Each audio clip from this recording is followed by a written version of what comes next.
This is because when carb intake is extremely low, electrolytes, especially salt levels, can get out of balance and, if this happens, you may not feel your best. 1 Symptoms of electrolyte deficiency and what to do about it. Want to learn more about why electrolytes can get out of balance on low carb and other options for getting more of them in your diet? Keep reading. The keto flu. When you restrict carbohydrates, the body begins to process electrolytes in a different way. This is because, under conditions of low insulin, the kidneys excrete more sodium. Since there is a delicate balance between sodium and other electrolytes in the body, this increase in sodium excretion can have a knock-on effect and disrupt other electrolytes as well.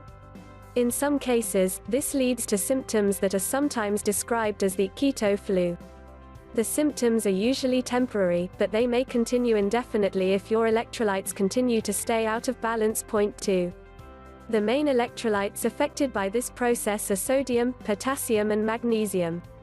There are other electrolytes in your bloodstream, such as calcium and phosphorus, but their levels don't change much on a keto diet. However, getting sodium, magnesium, and potassium in balance can help prevent against symptoms of keto flu and fix some of the side effects you may have long-term. Read on to find out more about them. Do you need mineral supplementation? The decision to take mineral supplements should be based on how you feel and whether or not you experience any symptoms.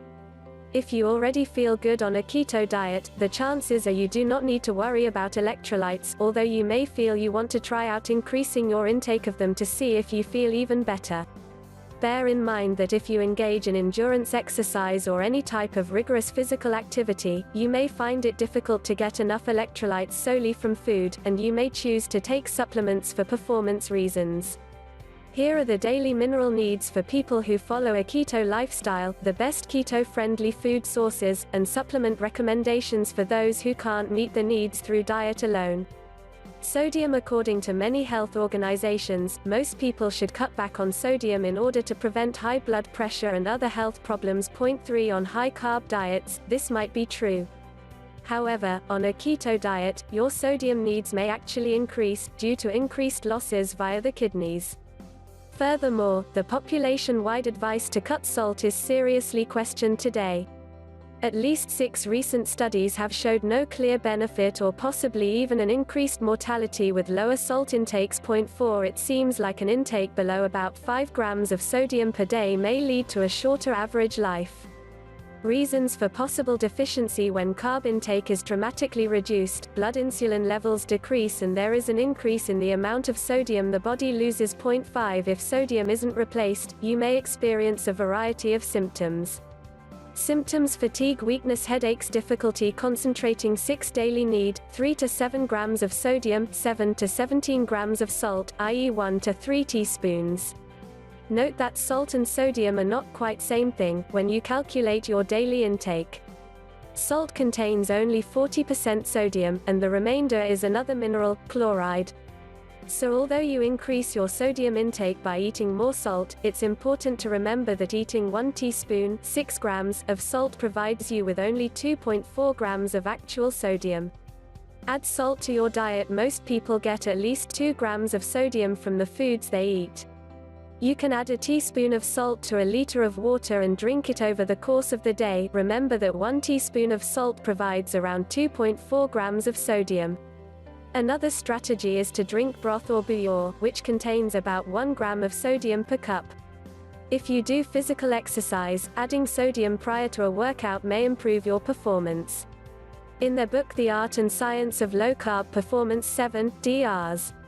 Finney and Volek recommend taking 1/2 teaspoon of salt within the half hour prior to exercising. Note, if you have high blood pressure, heart failure, or kidney disease, be sure to speak with your doctor before increasing your sodium intake. Potassium: when your body loses sodium, your kidneys excrete more potassium in an attempt to maintain balance. Symptoms: muscle cramps, muscle twitching, heart palpitations, increased awareness of heartbeat. 8 Daily need: 3,000 to 4,700 milligrams, 3 to 4.7 grams, of potassium. Although most foods contain only low to modest amounts of potassium, there are several low-carb sources that can help you meet your daily requirement. High potassium foods. To get more potassium into your diet, you could take potassium supplements. Or, why not try adding an avocado or a couple of servings of other keto-friendly high potassium foods to your diet on a daily basis? Supplements. Although getting potassium from your diet is preferable, if you are very active or don't consume enough potassium-rich food on a regular basis, it may make sense to take supplemental potassium on an as-needed basis. Potassium supplements are typically available as 99 mg tablets.